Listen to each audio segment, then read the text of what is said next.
Today we're going to talk about the basics of stringing.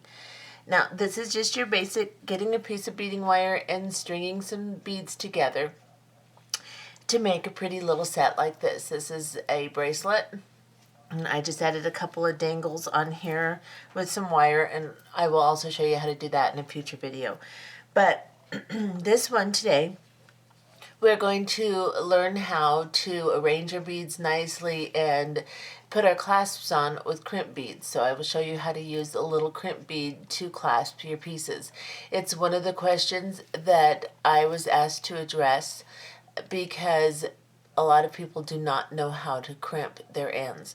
So we're going to learn how to do that, and we're going to talk about a few basics. Also, this is one little set I made, just your basic stringing, alternating two types of beads with seed beads as spacers. You can also get a little bit fancier with your crimping and make something that looks like this.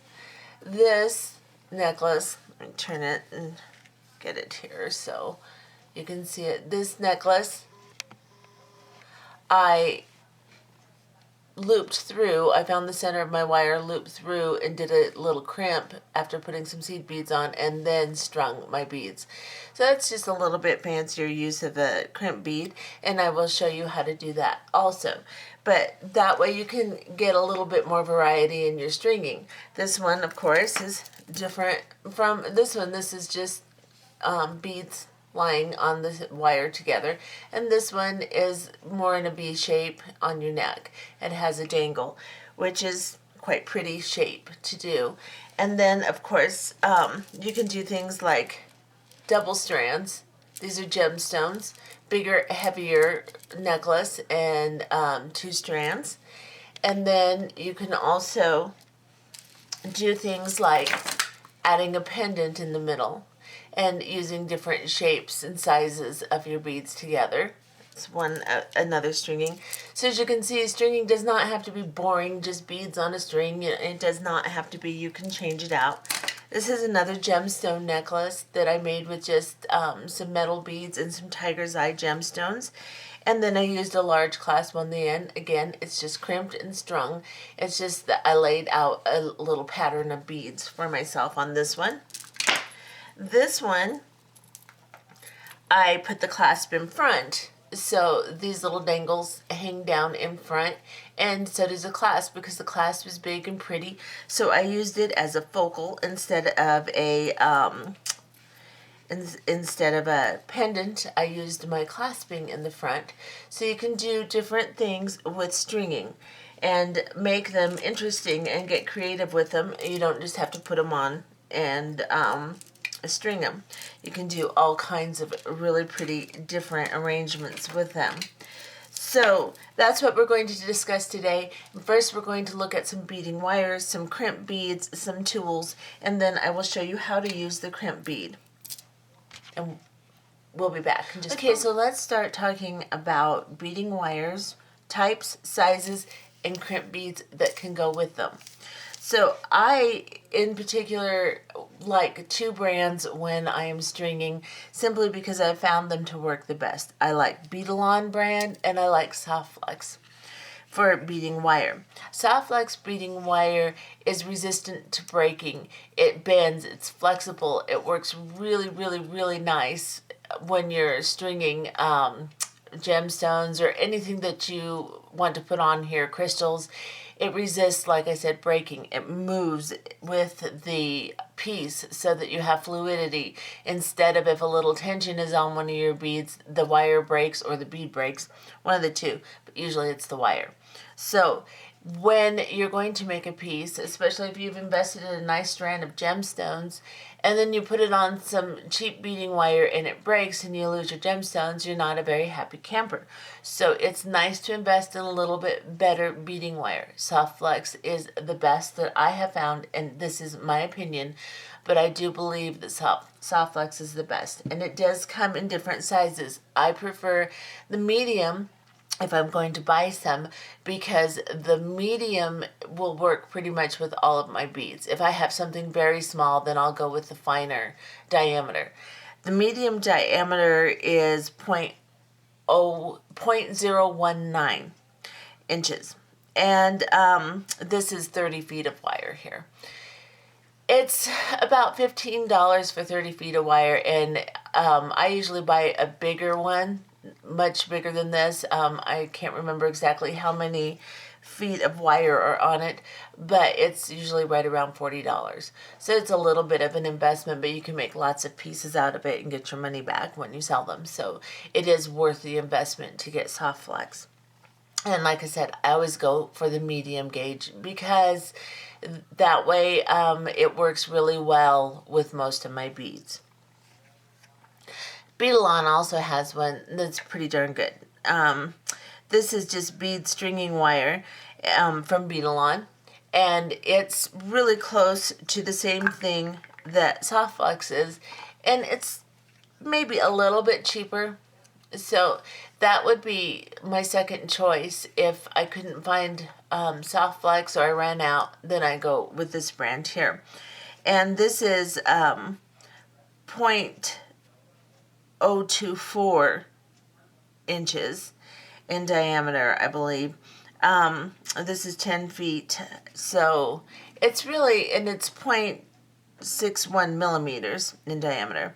So it's a little bit smaller than the medium in the soft flex, but it's pretty comparable. They work pretty well as interchangeable.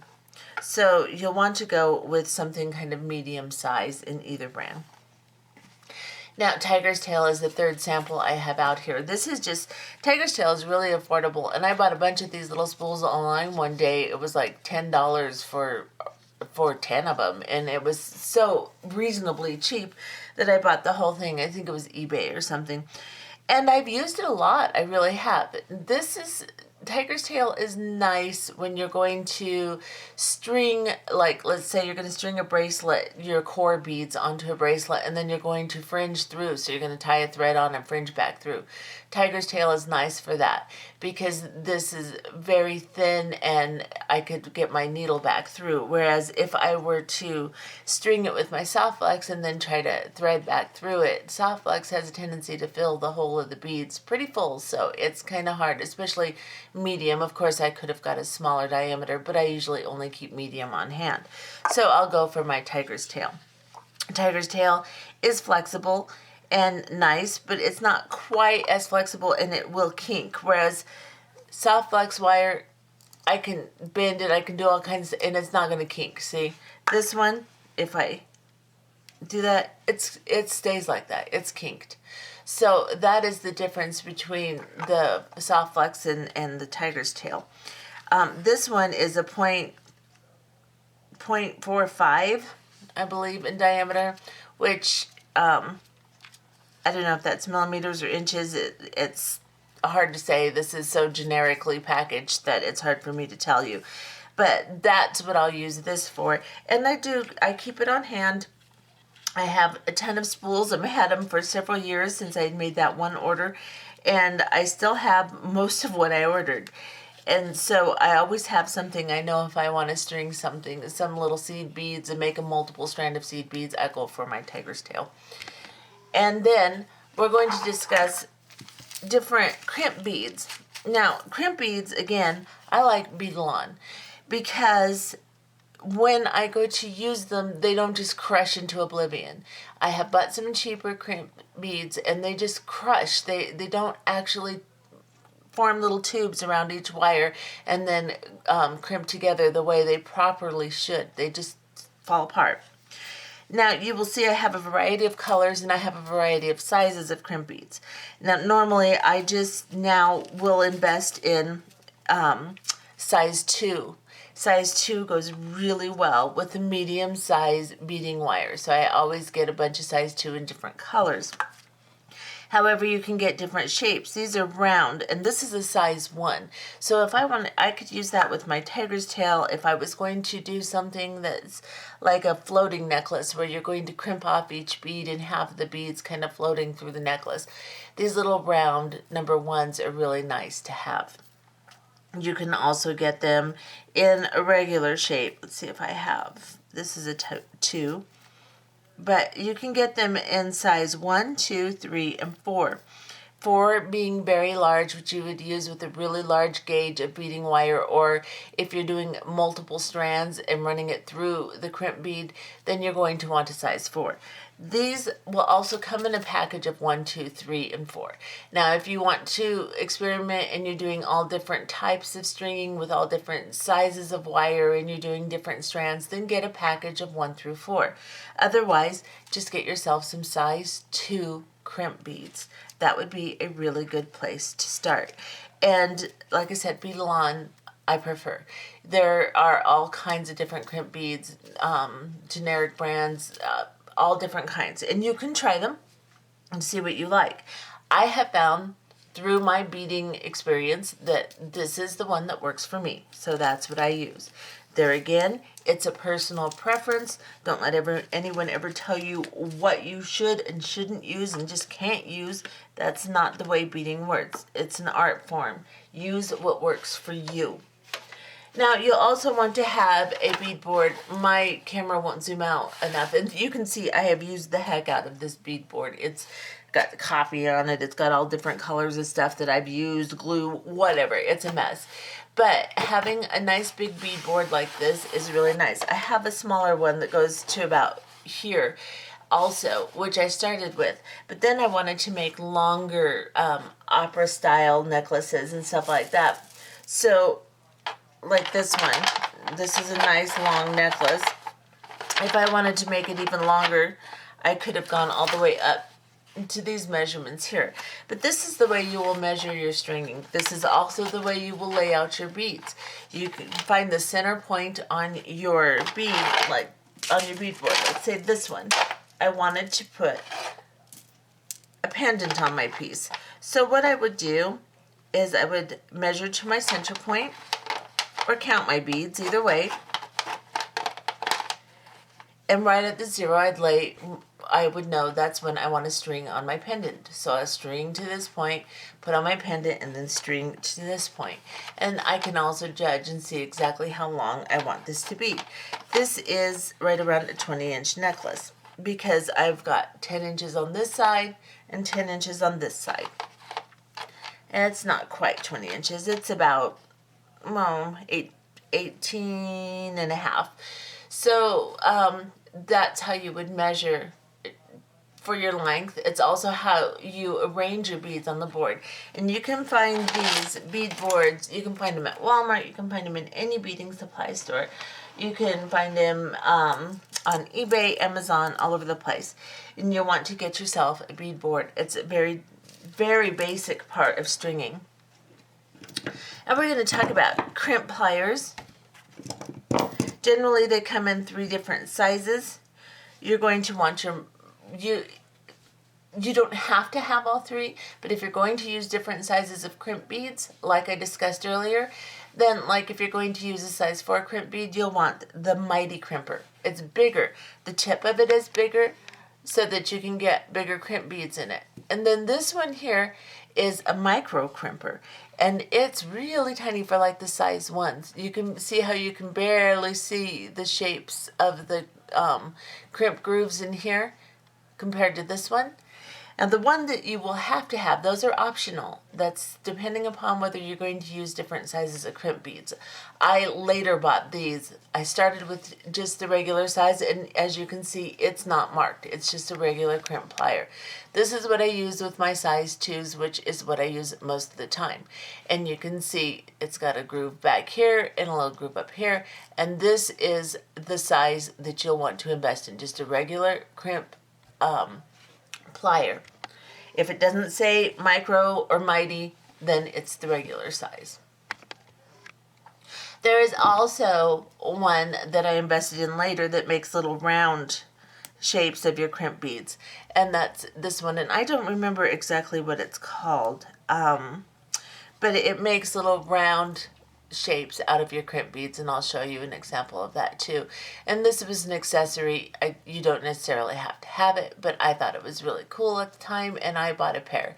And I do find that it takes a little bit of practice to use one of these. You don't always get a perfect shaped little round bead when you crimp it, And it only works with certain sizes of crimp beads. If your crimp bead's really small, it's not going to do it. If it's really big, it's just going to squash it. So it has to be basically your size 2 crimp bead for that.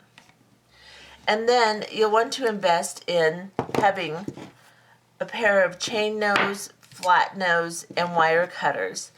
I have a set. I bought an entire little set that had everything in it. And what came in my set when I very first started was a bead reamer, which is kind of nice to have in case you need to knock out blockage inside the bead holes or increase the size of, let's say, a freshwater pearl hole.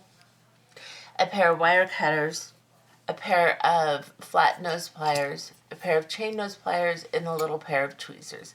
These are all nice to have in your beading supply. These are really nice if you're going to learn to knot, which we will look at doing also on our channel here in our basic series. Also, I invested in another pair of wire cutters because these are just shaped better and they're nicer for my hand, so I invested in these. And those are the basic things that you need for stringing. Let's talk about a crimp cover. Sometimes after you make your crimp, you may want to put a little cover over it to make it prettier. These are little crimp covers, and they come in different sizes according to the size of your crimp bead. We'll also discuss that and show you how to use one on the next segment here. Let's go ahead and look at how to use a crimp bead. Okay, so now we are going to learn how to use the crimp bead, and we're going to learn how to lay out a design and make an entire necklace. So what we want to do first is I'm going to use my Soft Flex medium size wire, and I'm going to use size 2 crimp beads. I don't know if you can see them, but I have a couple in here, and I have my clasp. Now I have decided that I want to make a 20-inch necklace. So I'm going to measure on my bead board my wire on this outside rim here, because this is the one where you're going to get your accurate measurement in inches. So if I want to make a 20-inch necklace, I have to make it a couple inches longer than that to allow for room to put my wire through my crimp and my clasping. So I'm going to lay it from the 12 to the 12 here. That's going to give me about 24 inches actually, which I like to have a little extra length as I'm crimping so that I'm not struggling to get it through my crimp bead. So I'm just going to loosely lay my wire around from 12 to 12, and then I'm going to cut it. Doesn't have to be perfect, just a fairly decent measurement so that you know you have enough wire for your project.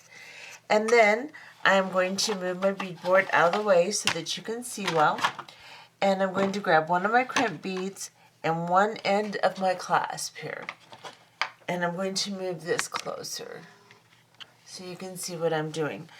To start my project, I'm going to finish one end of my wire, so as I string my design of beads on to my wire, they don't fall off, of course. Plus, you want to have one end finished on a basic stringing project. So I'm going to pick up my little size 2 crimp bead. I'm using medium beading wire. I'm going to put my size 2 right over the edge of the wire here, and then I am going to pick up my clasp. And I'm going to slide this clasp right on to my wire. Now, you don't want to use a ton of wire here. You just have reserved yourself a couple of inches. So go to the end, just using a couple of inches, and then slide the end, the tail end, through the crimp bead. And pull it up like so. Now, the most important part here is to keep your wires from crossing as you're crimping. So let's get really close. Now, I slid it around through my clasp and then through the crimp bead again. And as you can see, my wires are laying side by side. That's the important part here. I want to make my loop of wire a little bit smaller, so I'm going to move my crimp bead up.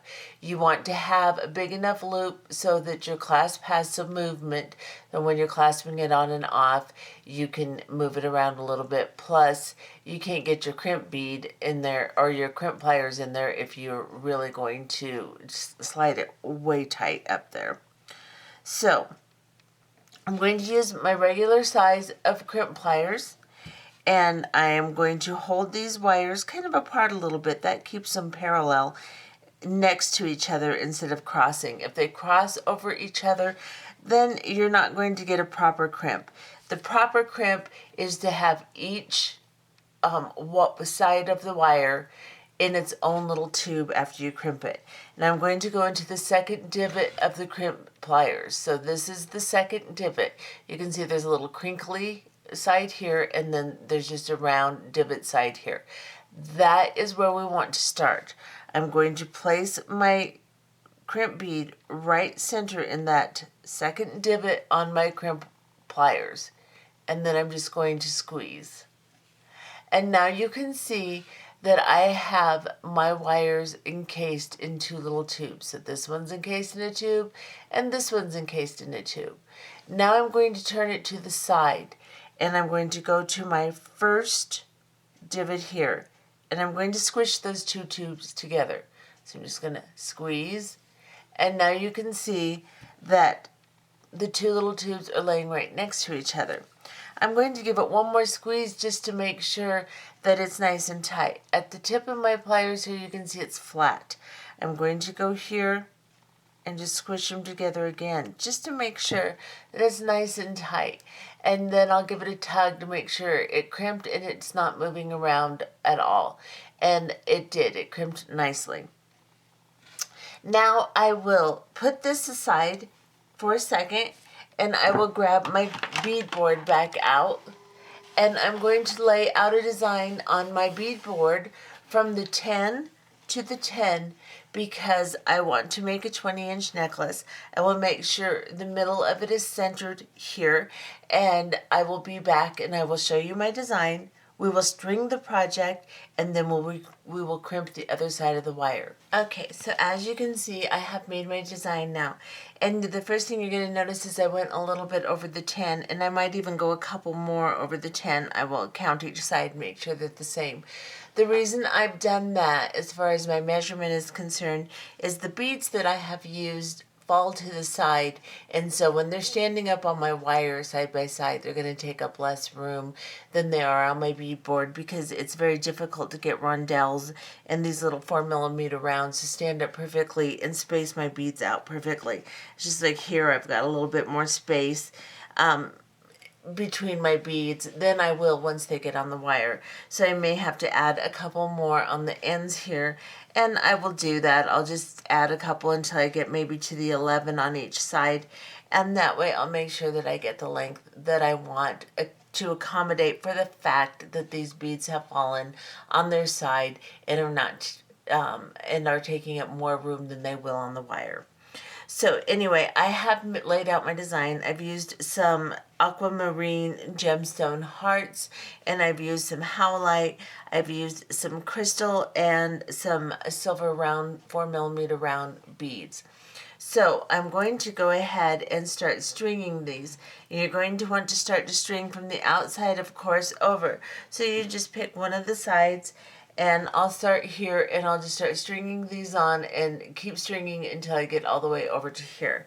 So I'll just pick up, I've got my wire with my end, and normally I'd have my board, of course, in front of me vertically so I had room to work, but because of the camera, the way that my beadboard has to fit in the camera, it's laying sideways.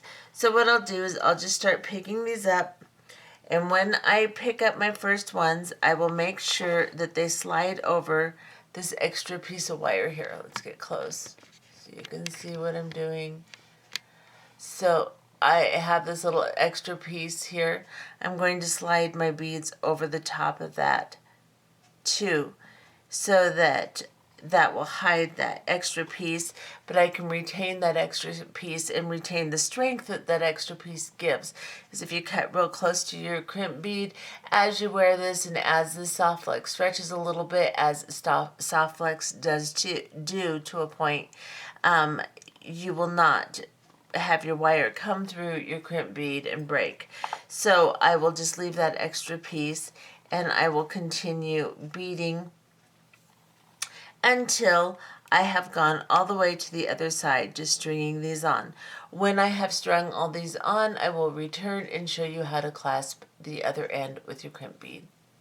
Okay, so as you can see, I have strung my entire design onto my beading wire. So now I need to clasp my other end. So what I'm going to do is I'm going to drop my crimp bead onto my wire. Let's get close again. Drop my crimp bead down. I'm going to move my necklace out of the way here. And now my crimp bead is on top of my other little beads here. I'm going to drop my clasp down to it, and then I'm going to take the tail end and slide through the crimp bead here. And the first couple of these 4mm round silver beads, and I'm going to pull that end through them. So let's get even closer so you can see really well. So I've gone through the clasp, through the crimp bead, and through a couple of my first beads here. Now this is where it gets difficult to keep your wire from crossing itself in the middle of the crimp bead. So try to hold it parallel and make this side, this loop, the same basic size as you made your first loop. So let's look at it. This loop is a little bit smaller, so I'm just going to pull it through and look again. And they're about the same size now, so I'm good. Now, when you crimp this, you want to make sure that all the beads on your necklace, we can get out, don't have any slack, and they look nice. They're all laying the way they should. You don't have a big bunch of slack somewhere in the middle here. And then you're going to leave just a little bit of slack in your line when you do this. The reason you don't want to make your beads really tight together is that as they're moving, if you flex them at all, it'll break your wire. Of course, soft flex is designed not to do that. It's designed to kind of stretch a little bit and move and flex a little bit with it. But you still want to leave a little bit, just like a millimeter or two of slack between your beads and your crimp bead. Just a tiny bit. Now I've got my wire coming out here, which is also going to give me a little slack too once I cut that off. So once you've got that all situated, let's get in close. Let's pick up our crimping pliers. I'm going to lay my crimping pliers right up against my bead here. Center my crimp bead right in the middle of the second divot on my crimp pliers and squeeze. And as you can see, I have crimped it, encasing the wires in two separate little tubes, like so. So I was successful in keeping my my wires from crossing in the middle of the crimp bead. Then I'm going to go into the second divot and turn it to its side like this when you do that, because you have your crease in the middle. Now you want to squish that crease together. So center it to where you can squish that crease and squeeze, like so. Now you have a nice crimp. And then I'm going to take my wire cutters and I'm going to cut as close to the bead as I can, cut that wire off. And now I have a nicely strung little gemstone necklace, as you can see. Now I have decided that I want to cover my crimp beads. So I am going to grab a couple little crimp covers out of my little collection of Bead Along crimp covers. Here you can buy these little kits have a bunch of different little sizes in it so that you can pick what will fit over your crimp beads. So like if you're using a very tiny one, you can see how these ones here are much smaller than say these ones over here. They're all mixed up right now because I've used them and I've added to them and I've taken it out. So they're not all divided nicely, but I'm going to pick out a medium size silver, just shiny silver, 2 of them here. And I'm going to show you how to put this on to your crimp bead. So these just look like little roly-polies. If you look at them, they're little crimp covers. They look like little roly-polies, like this. You're going to take this little roly-poly and you're going to put your crimp bead right down the center of it. So just slide your crimp bead all the way into the back of the roly-poly like this. And then pick up your flat nose or your chain nose pliers. Flat nose works better for me, so I like to use that. I don't want to squish my other beads, especially if there's glass on there. You want to be really careful. And just squeeze the roly-poly shut. Now you can see that there's a little opening here. So what I'm going to do is I'm going to go over the top of this with my plier and push it in. There's always going to be a little bit of a crease, but you can kind of mess with it with your wire, with your pliers, and make it look better. But there's always going to be a slight bit of an opening or a little crease there. But, like I said, you just mess with it until it looks nice. The best you can get it. And then you can see that this nicely finishes off my piece. You cannot see my crimp bead anymore. So then I'll go to the other side and I'll do the same thing. I will slide my little roly-poly onto my crimp bead. Maybe. There we go. Okay. Once I get it on there, again, I will squeeze it shut, and then I'll go over the top of it and kind of squeeze and push and close it all the way. Now I have a nicely beaded, pretty little necklace, nice little gemstone necklace. And I hope you have enjoyed this tutorial. In the next tutorial, I am going to show you how to do a little bit fancier crimping. I'm going to show you how to make this type of necklace here on the next video. And this is, I've just done a little bit different creative crimping with these, and just give you an idea of some of the other things you can do. As time goes on, the next few videos, or maybe after the next few videos, I will show you a few more things you can do. You can make little segments of crimped off little beaded pieces and put them all together and make a hodgepodge of an asymmetrical type of necklace that is really very nice and pretty to wear too over a sweater. It's usually a long necklace, and I will show you how to do that too. I just want you to get the idea that you can do different stuff with your crimping, not necessarily just put a clasp on. So that is going to be your next video, and I hope you enjoyed this one, and go ahead and get started doing some stringing. It's a lot of fun. Bye-bye.